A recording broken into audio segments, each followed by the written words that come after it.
Now, this video may be taken down by the government because I'm betting some of Biden's lackeys may not want Americans to know the truth here. Now, the first ones, experts are saying that there is a new US C-19 surge that could be a huge risk for the country, yet people and authorities, they're not taking this seriously. Is this Bill Gates and Fauci working behind the scenes here? This could definitely affect hardworking Americans and lead to yet another round of shutdowns that could ultimately endanger lives and livelihoods right here in the US of A, especially for those who are living off of fixed income like Social Security recipients, SSI, SSDI, SNAP beneficiaries, EBT, the works. But last time everyone was affected. Low income, middle class, upper income Americans. But what's even scarier is that China is suddenly dropping all of their C-19 antivirus restrictions just as their cases are climbing. Now, in fact, the World Health Organization is already demanding China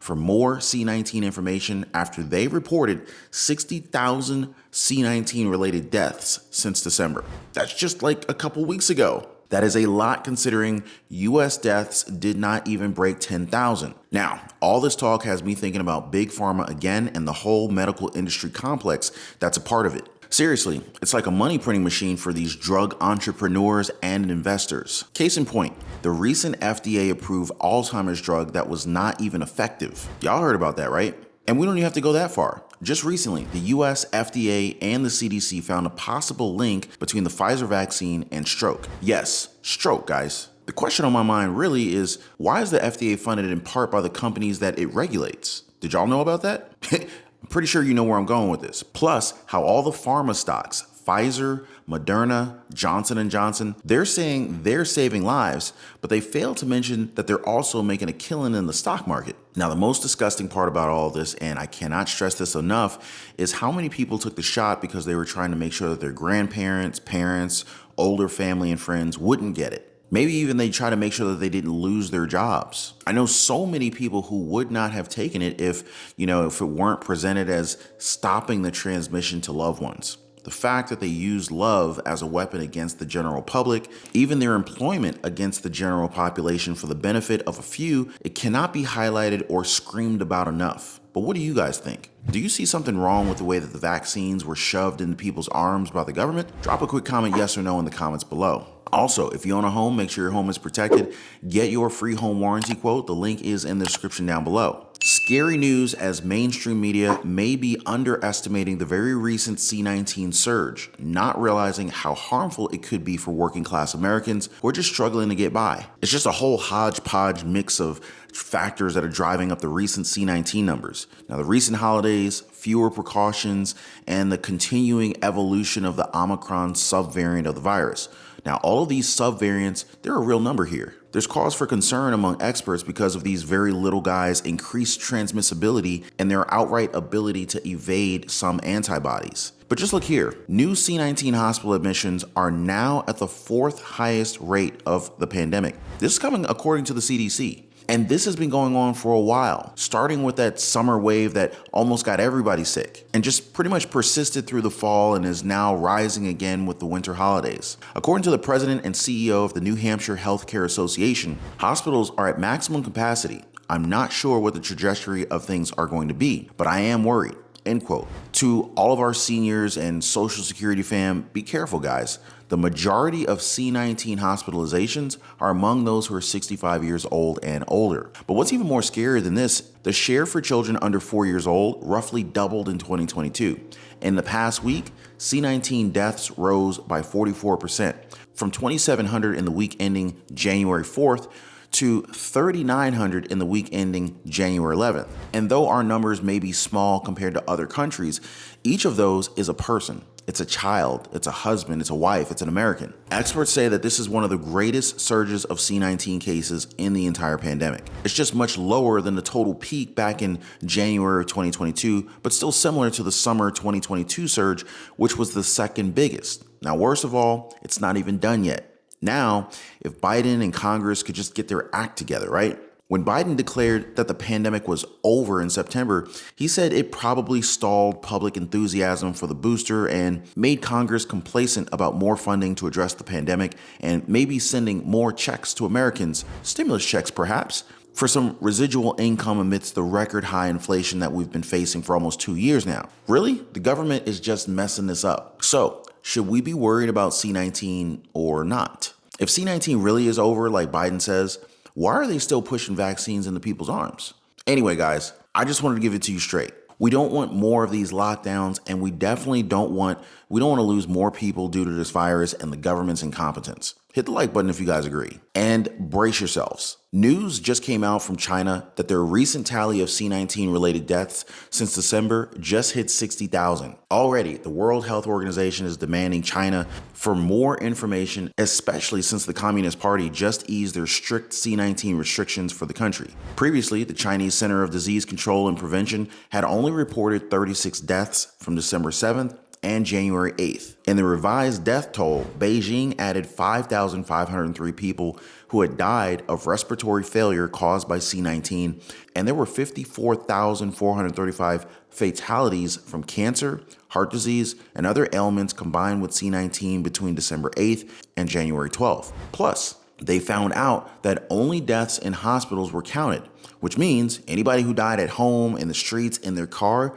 at work, would not be included in those death counts. And so we know that those numbers are way low, and the real numbers are much higher. And now they seem to be supercharging things as, high-speed train service resumed between China's mainland and Hong Kong under restrictions that allow 5,000 passengers from each side to make the trip daily and require a negative virus test result within the past 48 hours. It's like they're delivering death by train here, guys. Stay safe out there. Make sure to keep your friends and your loved ones close. Be sure to hit the share button and get this information out to those you care about. Meanwhile, our government is busy making money together with the big pharma buddies, entrepreneurs, and investors. Just take a look at this recent Alzheimer's drug approval that's raising all sorts of questions right now. The drug is not without risk. Some 13% of patients developed brain swelling and bleeds. 3 patients died, though it's unclear what caused the deaths. Researchers do advise more studies on the drug's safety, and because of the accelerated approval, it may not be covered for Medicare patients. The approval also comes just days after Congress blasted the FDA for its handling of another Alzheimer's drug by the same manufacturer called Aduhelm. But tonight for the Domics, the risks are far less than rewards. I'm still able to drive, still able to play golf, still able to read books. Still facing a devastating disease, but for now doing it with hope. To add to that, experts are questioning if the Alzheimer's drug is even effective at all. The antibody today became the first new Alzheimer's disease drug approved in the United States since 2003. This after the FDA overruled a group of advisors to conclude that the drug developed by pharma company Biogen deserved market approval. The problem? Well, thin and conflicting evidence from 2 large clinical trials about the drug's ability to slow patients' cognitive decline. Even the FDA acknowledged this in their decision, saying, quote, "Those studies of patients with early stage disease left residual uncertainties regarding clinical benefit," end quote. Basically, we don't know if this thing did anything. So I don't know what's going on here. They still say it's worth a shot based on strong evidence that it clears a toxic form of protein beta amyloid, which accumulates in the brains of people with Alzheimer's and is thought of to drive neuronal damage. But a whole lot of amyloid targeting drugs failed in recent years to show benefits in large clinical trials. Experts are seeing that this is a warning against FDA's dangerous weakening of standards. Never forget, they emotionally blackmail the children for use as shields to save grandma. These are the types of people that we're talking about here, guys. This applies to those new vaccines as well. The FDA and CDC already pointed out some early signs of a link between the Pfizer shot to people having a brain stroke. According to the CDC database, they uncovered a possible safety issue, which people 65 years old and older were more likely to have an ischemic stroke 21 days after receiving the Pfizer-BioNTech bivalent shot. This is compared with days 22 through 44.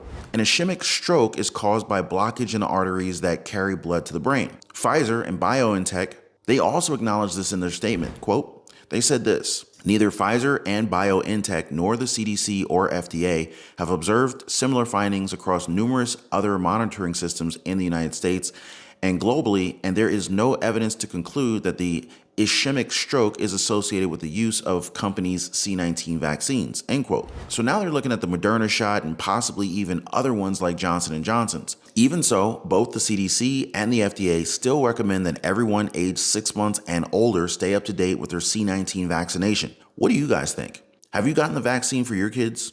Drop a quick comment yes or no down below. And you know what disturbs me the most about government and big pharma? It's the fact that the FDA, the government body that's supposed to be regulating these big money-making companies, they're actually funded by some of the very same companies they're supposed to be regulating. Isn't this a conflict of interest? So it's like their job to supervise and supposedly control the entrepreneurs and investors that are signing their paychecks. How's that working out? I mean, just imagine how effective that model is in real life. See, with all the military and defense spending Congress always approves, the government simply does not have enough money to keep the FDA running. That's why the agency has moved from an entirely taxpayer-funded entity to one increasingly funded by user fees paid by manufacturers that are being regulated. Today, close to 45% of its budget comes from these user fees that companies like Pfizer, Moderna, Johnson & Johnson's, Eli and Lilly, they pay when they apply for approval of a medical device or drug. Was this move a clever win-win for the manufacturers and the public,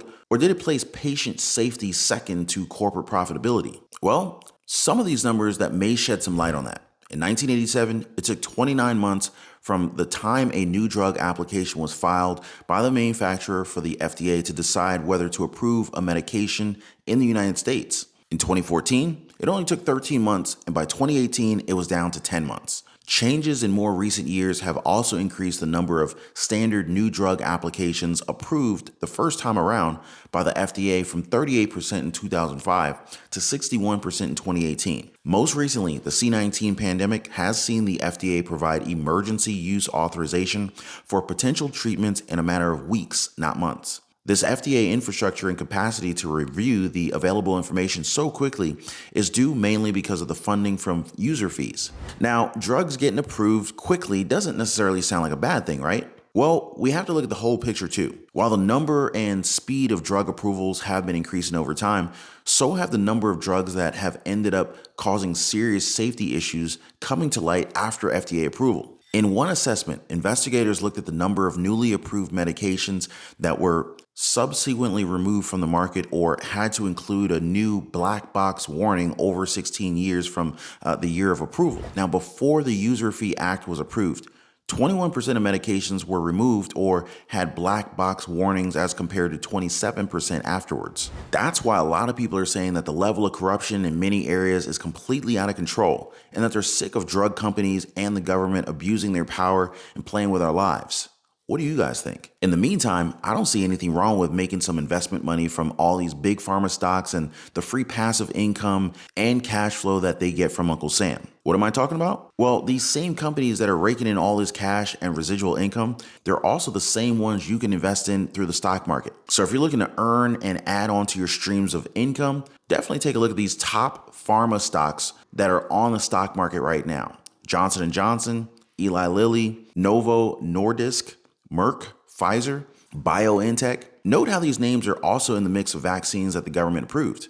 Coincidence? I think not. Anyway, more on this in the next one. Let me know if you guys have any questions or suggestions for a future video. Comment sections are always wide open. In the meantime, this was today's big money update and daily news report. The big C-19 risk that could shut down the US once again.